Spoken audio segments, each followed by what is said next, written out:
তবে কি বেজেই গেছে তৃতীয় বিশ্বযুদ্ধের দামামা?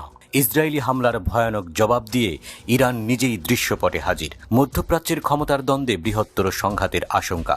নেতানিয়াহুর দেশকে মানচিত্র থেকে মুছে দিতে এবার বদ্ধপরিকর মধ্যপ্রাচ্যের সুপার পাওয়ার ইরান। বিশ্বমোড়ল যুক্তরাষ্ট্র পরম মিত্র ইসরায়েলের ব্যাপারেও তাই রয়ে শয়ে কথা বলছে। কারণ প্রেসিডেন্ট বাইডেনও জানেন, পান থেকে চুন খসলেই মহাবিপদ। ইরানি সেনা ও নৌবাহিনীর কমান্ডাররা নিশ্চিত করেছেন, ইরান ইসরায়েলের যে কোনো শত্রুতার ধ্বংসাত্মক জবাব দিতে প্রস্তুত এবং সক্ষম। ইরানের সেনাবাহিনীর গ্রাউন্ড ফোর্সের commander brigadier general Kiumars Heydari বলেছেন, ইসরায়েলের যে কোনো হুমকির মাত্রা নির্বিশেষে ইরান যে কোনো সময় এবং যে কোনো দিন প্রতিক্রিয়া জানাতে সর্বদা প্রস্তুত। তিনি নেতানিয়াহু প্রশাসনকে হুঁশিয়ার করে দিয়ে বলেছেন যে কোনো আক্রমণের জন্য ইরানের প্রতিক্রিয়া 14 এপ্রিলের মতোই নিষ্পত্তিমূলক এবং শক্তিশালী হবে। ইরান এ প্রতিক্রিয়ার মাধ্যমেই তার জনগণকে রক্ষা করবে এবং তাদের মর্যাদা ও সার্বভৌমত্ব রক্ষা করবে। বছরের পর বছর ধরে শক্তি সঞ্চয় করেছে ইরানের সশস্ত্র বাহিনী, যে কোনো পরাশক্তির সাথে টক্কর দিতে সক্ষম IRGC। হায়দারি জানিয়েছেন, ইরানের সশস্ত্র বাহিনী তাদের জেনারেল কমান্ডারের অধীনে সুসংহতভাবে কাজ করছে।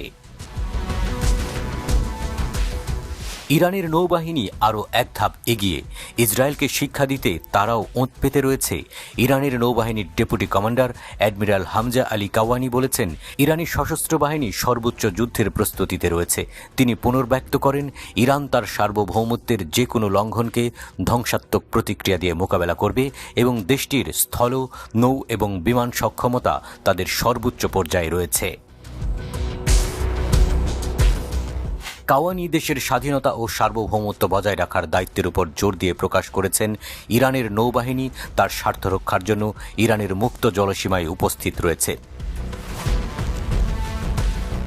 কাওয়ানি বলেছেন, ইরানের সক্ষমতা অত্যন্ত ধ্বংসাত্মক এবং যে কোনো শত্রু যে আমাদের আক্রমণ করার কথা চিন্তা করে তারা এর জন্য অনুতপ্ত হবে। এই কর্মকর্তাদের হুঙ্কার কি ফাঁকা বুলি আর কাগুজে বাঘ, নাকি আসলেই ইরানের সেনাবাহিনী বিশ্বের অন্যতম সেরা? সমরবিদেরাও বলছে, IRGCর সামরিক সক্ষমতা এতটাই বেড়েছে, ইসরায়েলকে কাঁপিয়ে দেওয়ার মতো সামর্থ্য তাদের রয়েছে, বলেছে তেহরান।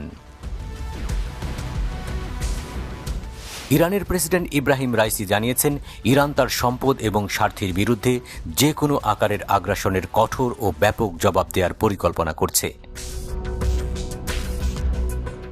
কাতারের আমির তামিম বিন হামাদ আল থানির সাথে এক টেলিফোন আলাপে এই হুঁশিয়ারি উচ্চারণ করেন প্রেসিডেন্ট রাইসি।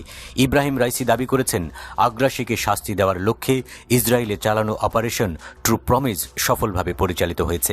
তিনি বলেছেন, আমরা দৃঢ়ভাবে ঘোষণা করছি যে ইরানের স্বার্থের বিরুদ্ধে ক্ষুদ্রতম পদক্ষেপ অবশ্যই বেদনাদায়ক প্রতিক্রিয়ার মুখোমুখি হবে। ইরানের পার্লামেন্টে নিরাপত্তা ও বৈদেশিক নীতি কমিটির মুখপাত্র আবু আল ফাদল আমুই আল মায়াদিনকে এক সাক্ষাৎকারে বলেছেন, ইরান যে কোনো ইসরায়েলি হামলার মোকাবেলা করতে প্রস্তুত এবং পাল্টা জবাব দেবে। ইরানের শীর্ষ কর্মকর্তারা ইসরায়েলের প্রতিশোধমূলক পদক্ষেপের সম্ভাবনা এবং আরও উস্কানি দেওয়ার প্রবণতা সম্পর্কে সচেতন। তেহরান হুঙ্কার দিয়েছে, তাদের কাছে এমন কিছু অস্ত্র রয়েছে যা দিয়ে ইসরায়েলে আরও নির্ভুলভাবে আঘাত হানা যাবে।